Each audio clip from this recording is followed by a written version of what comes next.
hide behind the project. I know, and this thing is like rolled away in the place.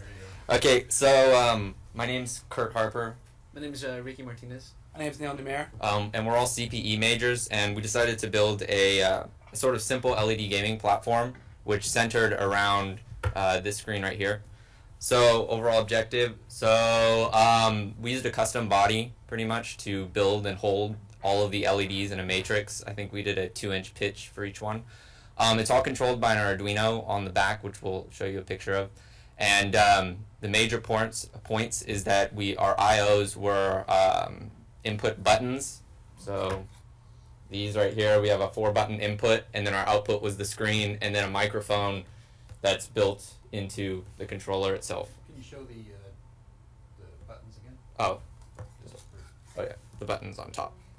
Colored, Very good. primary colors. Okay, so the design, so we did an 8x8 matrix.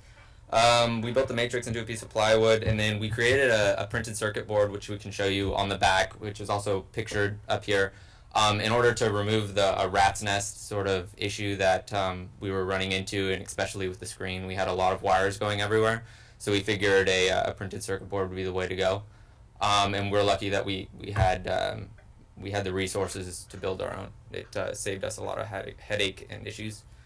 Firmware, so my job, I was in charge of the firmware, and that is getting the screen to actually work. So the most difficult part with the screen is that you can't actually run all of the LEDs at once. You can't run 64 LEDs at once. There's, for one, too much power, and two, there's not enough pins on the Arduino to do so. So we had to think of a clever way to make it work, and the way that we chose is something called row column scanning.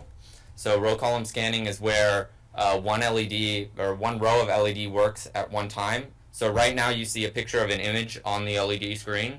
What you're actually seeing is the image scanning over and over again.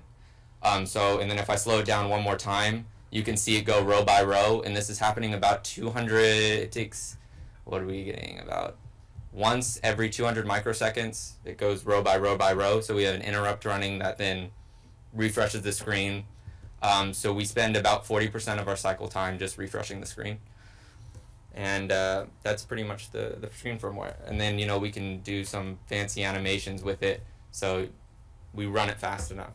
You find out that we can do fancy things with it. Okay. So my job was to build the controller.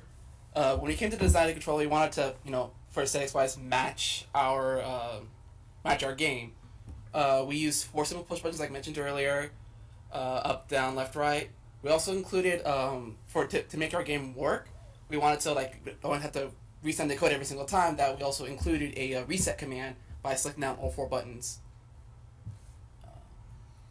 I was also in charge of doing the audio component of this. This part was a little bit tricky to do, because as Kurt mentioned earlier, when it came to refreshing the screen, it took almost most of the time. So anytime audio would be sent out, it would come as like a garbled mess. So what we did was we made the audio have priority over the screen so that the audio would interrupt the screen refreshing to play the tune, and then the screen will continue to refresh. You may see maybe a very, very short lag during the process, but hardly noticeable. So my part in this project was to create the software, the actual video game, the Snake video game that we have on the board. So it was actually rather simple to code, because basically you create objects that we have an array, and so all I have is just this little blinking light that's constantly changing position depending on the button pressed. So and whenever it encounters the mouse, I called it the mouse, which is going to be like a random LED on the grid. All that's going to happen is the coordinates are going to match up, and so you're going to have the snake grow in size, and you have an LED following another LED. So they're objects that are following each other. They have X and Y coordinates. Yeah. Simple sample code. And then we have an example video of it running the Snake game, which Ricky programmed. And I'm not that great at it, but so it took a while just to make it so I didn't run into myself. But this is more or less the game of Snake that you might remember from playing old classic games. And that's our project. Thank you. Excellent. Very good.